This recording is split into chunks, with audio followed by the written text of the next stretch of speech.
Hello সবাইকে, সবাই কেমন আছো? আশা করছি অনেক ভালো আছো আর আমরাও অনেক ভালো আছি। তো দেখতেই পাচ্ছ আমি কালো কালারের একটা শাড়ি পরে আছি। তো কেমন লাগছে জানিও শাড়িটা পরে। তো যাই হোক, কালো কালারটা সবারই মোটামুটি ফেভারিট। তো আমাদের মেলায় যাওয়ার কথা, তো সেই কারণে বৌদি এসেছে ভাবলাম চলো দুটো রিলস করে নিই যাওয়ার আগে, কারণ এত তাড়াতাড়ি মেলায় গিয়ে কি হবে।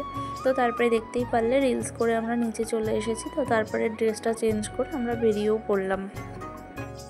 সন্ধ্যাও হয়ে গেছে, তো সেই কারণে আর দেরি করিনি, ড্রেসটা কোনো রকম চেঞ্জ করে বেরিয়ে পড়েছে। আর মাসি আসার কথা, মাসি এসে অলরেডি দাঁড়িয়ে আছে, কারণ মাসিকে বলা হয়নি যে আমরা রিলস করছি, নাহলে আরও দিত।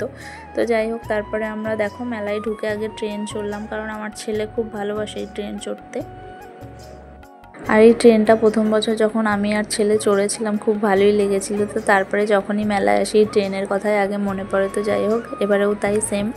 তো আগে এসেই আমরা কিছু খাওয়া দাওয়াও করিনি, কিছু ঘোরাঘুরিও করিনি, আগেই ট্রেন চড়েছি। তো যাই হোক, আমরা ওয়েট করছি এখন কখন ছাড়বে।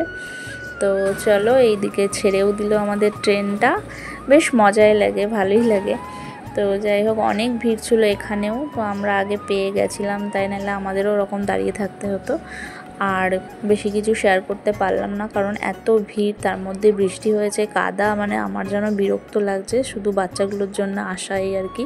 তো ওইদিকে ফুচকা খাওয়া হয়ে গেছিলো, সেটার আর ভিডিও করা হয়নি। এদিকে আইসক্রিম খাচ্ছি, তো ভাবলাম এটার ভিডিও করি, কারণ ফুচকার দোকানে প্রচণ্ড ভিড় ছিল আর আইসক্রিম যে যার পছন্দ মতো খাচ্ছে। তো চলো, এটা হলো, আমি লাস্টে একটু ফটোটা অ্যাড করে দিলাম, কারণ হলো আমি একটু ফটোগুলো তুলেছি, তোমাদেরকেও একটু দেখালাম। তো চলো টাটা, ভিডিওটা কেমন লাগলো, ভালো লাগলে একটা লাইক কমেন্ট করে দিও। টাটা, সবাই খুব ভালো থেকো, সুস্থ থেকো আর সাবধানে থেকো। বাই।